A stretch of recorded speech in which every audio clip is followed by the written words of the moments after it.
I recently blew my motor in my 2015 3.8 liter Genesis Coupe after installing a turbo kit from turbokits.com. I had it professionally installed by car tuners. I had it converted to ethanol and then tuned by Nick at Car Tuners, who is an experienced tuner. And I have more details on that in my previous videos. But I bought the car from Carvana, which was a great experience. And I also bought a bumper-to-bumper extended warranty, a 5-year, 100,000 miles through Silverrock. And it was so fun to drive, I looked into doing some performance modifications, and I contacted Silverrock and asked what would not void the warranty. And I was told that basically if it's a bolt-on application and I use it according to the manufacturer, that should not void the warranty. So I started looking up mods for the car. I immediately found cold air intakes, headers, test pipes, catback exhaust, lightweight pulleys, an engine leash, a manifold riser. But then when I came across the turbo kits, I was super surprised because they said they were all bolt-on applications, both the Remnant and the turbokits.com one. So I installed the turbo kit, hoping it wouldn't void the warranty. After the engine blew, I had the vehicle towed to an authorized service center through Silverrock, and the service center put a claim into Silverrock, and because of the dollar amount, Silverrock said they needed to send an inspector to the shop before it could be approved. And the guys at the shop said the inspector was all over that vehicle, taking notes, pictures, had to up and down on the lift 10 different times, and a few hours later the shop called and the warranty company denied the claim. I called Silverrock and asked if I could have the inspector's report, but the warranty company said it was proprietary information and the representative said he could not send me a copy. So I asked, which specific modification or modifications is the denial for coverage based on?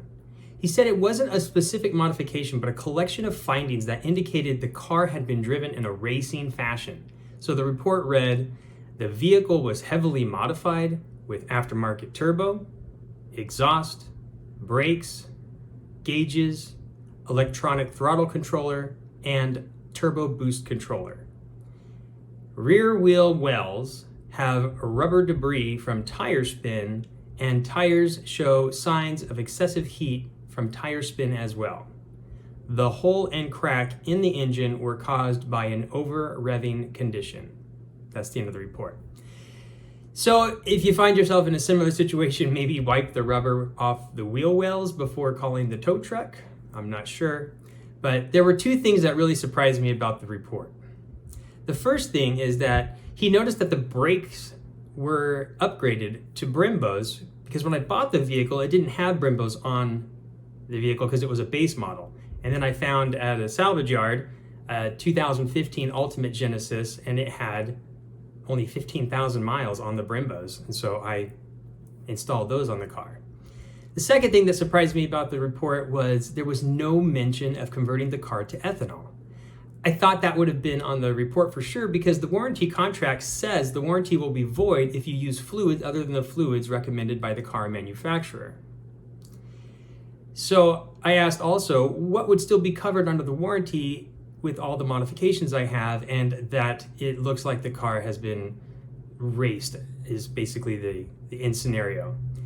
And after going through everything with the warranty representative, he said basically electrical issues not due to outside influence. So I had bought the car only 6 months ago and I paid $2,375 for the warranty, and I canceled the warranty at this point because I didn't really feel like an electrical problem warranty only was worth $2,000, and I was refunded $2,088. So I don't feel too bad about this because also they towed the vehicle twice after it had problems, and so I basically paid $286 for 2 tows and then got the rest of my money back. So I'm not really upset with Silverrock. I just thought this would be helpful for other people to note as you're maybe dealing with a warranty company and you're considering modifying your car. It's not necessarily the modifications, it's the collection of things they said that shows that the car has been over-revved or raced or something of that kind of magnitude or nature. So Hope this video is helpful.